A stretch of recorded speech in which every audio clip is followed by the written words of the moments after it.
OGAccountability.com. All right, we're back with Elliot Sondag. We're sitting here talking. We had the cameras off. We were kind of hitting on some things. When you come out of realizing how detrimental you allowed things to get in your life, hopefully we all get there. Some people never get there. Unfortunately, we deal with people that go through drug overdoses, drunk driving, and kill themselves. They don't realize they have a problem. And I think one of the things to healing isn't just healing, it's realizing how detrimental certain things are. We don't think when we're in high school or middle school and somebody gives us a pill or, a joint and kids.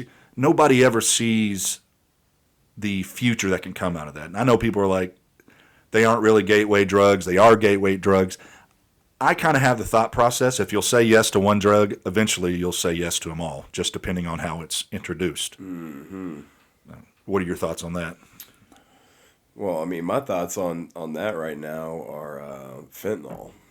And, I'm just frightened to death about that. Especially having kids. Yeah. I have this talk with her all the time about it. Because that pill, when you, got the little Xanax or the X pill or something, that's pretty common, and the people are dying now from that being fentanyl laced.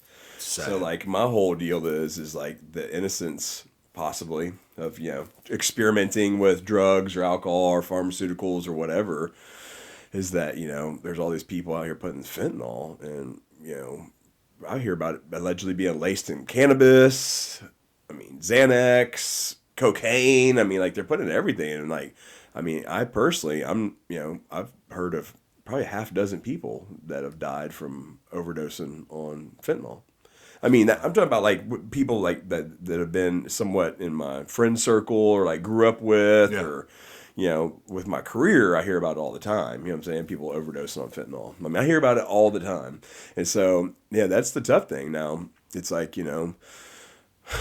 and man, it makes you wonder, too. We're sitting here talking about fentanyl. How many times do you turn on the news and you see a bus down at the border with 250 million fentanyl pills? Yeah. Yeah. And people want open borders? Yeah. Well, maybe we shouldn't get into the political arena. Yeah. We'll keep. Yeah. We'll start getting some hate mail. Yeah. It's just a scary world out there, and I think best with raising kids is just because my parents, bless their hearts, man. They were just do it here at the house. You could have your little party in the garage there at the house and have your drinks, and I don't think they knew exactly everything that was going on in there, but I don't think they knew the beast that was being built inside, you know what I'm saying, for me. Wow. Wow. I think that they, had their own experience growing up and however their parents were, and I think they wanted to be different than the 50s, you know what I'm saying? I think, my mom had a really strict family, and they wanted to come at it a little differently, maybe this more hippie type style deal, and I don't think they just knew what was going to happen, I think they thought it was a couple of drinks, and it was just it was innocent, and it ended up not being for me. It ended up not. No, that ism, you know what I'm saying, that alcoholism, you know what I'm saying, and that got a hold of me quick. So, I don't know, man. The legalization of drugs would probably be a better, avenue for us to go into than maybe politics. I don't know, Forget politics, man. I'm so politic now. I'm over it. I saw you had the news on in there. I don't have TV. I don't have any of that stuff anymore now. Cable, satellite. I just we stream some Netflix. I'll tell you what's huge and what has changed. Like my daughter, she doesn't watch TV. Yeah, she watches YouTube. I know. And what I love about some of the things she watches, I get into them as well. I'm going to give them a plug. If you ever and haven't, go watch Youngbloods. It's a guy from Australia. He does just awesome things. Gets in his little boat and just takes off around all these deserted islands around Australia. Teaches about the wildlife. He'll go out there fishing and live off the land. I'm like, you can watch all that you want. Yeah. I've seen that guy. Yeah, he just dropped off with no gear, right? Yeah, or a knife. You get a knife, absolutely, and just an awesome show. But she never turns the TV on ever, and YouTube's free. Mm-hmm. Like I have YouTube TV, but I can't stand watching the news. I watch it for the weather. I don't know, man. It's been kind of freeing, you know what I'm saying? I mean, we were like super political. You know, my wife, my parents were kind of more like 1969 Woodstock. My wife's parents were more like 1969 Republican Convention. You know what I'm saying? Like we came from like polar opposite Polar families. opposites. And so they were big in the talk radio, like the Rush Limbaughs and, Rush. all that different, talk radio, Mark Levin. And, my wife used to walk around with that stuff in her ears, and we had Fox News just streaming 24/7 in the house. Keeps your blood And boiled. it was just like, I mean, my wife would be like, working in the kitchen or whatever, tending the house or whatever she was doing with these earbuds in, because she'd do like a 3-hour session. I guess it, with the order, Glenn Beck. I mean, it was like that kind of whole mix. Do you ever watch any Dan Bongino? Mm-mm. Dan Bongino is excellent. He tries to stay out of the political arena, Yeah. but in his field, you can't help but get pulled in. But he will give you information that's just, it's unbiased. Yeah. If a Republican's doing something stupid, he calls it out. If a Democrat's doing something stupid, but when you get into the information age we're in, when you realize the information you're given, you can't fully trust. Yeah. And I think getting rid of the TV, like I said, we hardly ever have it on. I'll turn the news on, I'll watch the weather, but when you kind of get free of all that crap, just like the COVID deal, just I got away from it, and you realize there's a great life to live. Why are we arguing about stuff that doesn't matter? Do you know anybody who's ever gotten an argument on Facebook or on social media and thought, I'm going to change my whole world because I just got in an argument with this person and I agree with them? No, all you're doing is creating enemies. That's all you're doing. Yeah, it's life's too short. I mean, that's what I'm realizing as my kids get older and time moves on by. It's like, man, I gotta stay focused. You know what I'm saying, on some of these goals I've got. Being a dad, I made this comment to somebody the other day. I feel like sometimes being a dad is the only thing that I have been good at. Now I understand we're a little harder on ourselves, but I love being a dad, and my daughter's hitting that age to where she doesn't want dad around as much, and she doesn't crawl up on the couch and lay her head on my shoulder anymore, and it has to happen. She has to find her own identity, but as dad, it kind of sucks a little bit. I'm How old like, is she? she's about to be 12. Oh yeah, God, dog, man. And when she has girlfriends come over, I either retire to here or I'm out mowing the grass. Just the things they talk about. But I think for me, knowing some of the things I dealt with, is I'm very lenient, but I'm like a hawk. Like, I tell her all the time, don't ever lie to me, because I'll know you're lying. Well, how are you going to know? I said, because I probably tried that same lie. Because I've already told that. I've already told that lie. And Poor kids. And- Dang it. I think once you finally hit that epiphany about life, it's what lies have I been telling myself? Yeah. We tell ourselves lies all the time, especially when you're battling and dealing with addiction. It's just going to be one, And there were times that I was drinking heavily, and then I would go and I wouldn't drink at all, and then I would think, well, I'm okay now. I can have just a drink. Doesn't work that way. Tricky. It doesn't work that way. Cunning, baffling, and powerful. Yeah. I think that was one of the sayings that they used to use in AA. Cunning, cunning, baffling, and powerful. It's kind of tricky like that, right? Yeah. You think you might think you have a handle on it. It's just best to kind of steer clear from what's not working for you. You know what I'm saying? I mean, that's I don't like one of anything. That's something I've figured out as I've gotten older. That's a good point. I mean, I don't, I just don't do one of anything traditionally. So my grandfather, both my grandfathers were in law enforcement, but my one grandfather on my dad's side said, "You know why I never do drugs, son?" I said, "Why?" He goes, "What if I like them?" I'm like, "Yeah, you're right." He goes, "Because I probably am going to like them." Yeah. And the lies that we tell ourselves and that we lead ourselves to believe, we're masters of disguise to ourselves sometimes. We still have that small voice in the back of our head going, it's not a good idea, but like you said, we think we have a handle on it. No. And dealing with people that is involved in ministry for all these years, we deal with broken people. And the reason I wanted to start this OG accountability is most broken people stay broken because they think everybody's whole and they're afraid to reach out and ask for help. I think people that ask for help should be applauded. I think people that say, hey, look, I've got a problem, I've got an addiction, I need y'all's help. Will y'all help me? I think that should be applauded more than all the sports heroes, or I don't know why we call them heroes, but I think that should be put up on Facebook like somebody is taking a hold of their life. But people hide it because they feel ashamed and guilty. You should feel ashamed and guilty if you ask for help and you keep masking and you just keep in that same rut. Yeah, you should feel some guilt. But if you're really genuinely wanting to change, you should feel completely 100% advocated and vindicated with all of your friends. It should be an open door policy. Like, hey, look, man, I need help with this. And it doesn't even have to be drugs. I dealt with a gentleman, and he told me straight up. He said, I'm addicted to pornography. Yeah. And to me, I'm like, what do you? How are you addicted to pornography? And he's like, I watch it 6-7 hours a day. I'm like, that's addicted. That is an addiction.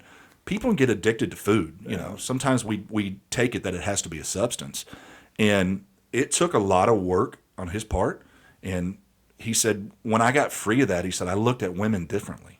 Oh yeah. And he said they were no longer objects.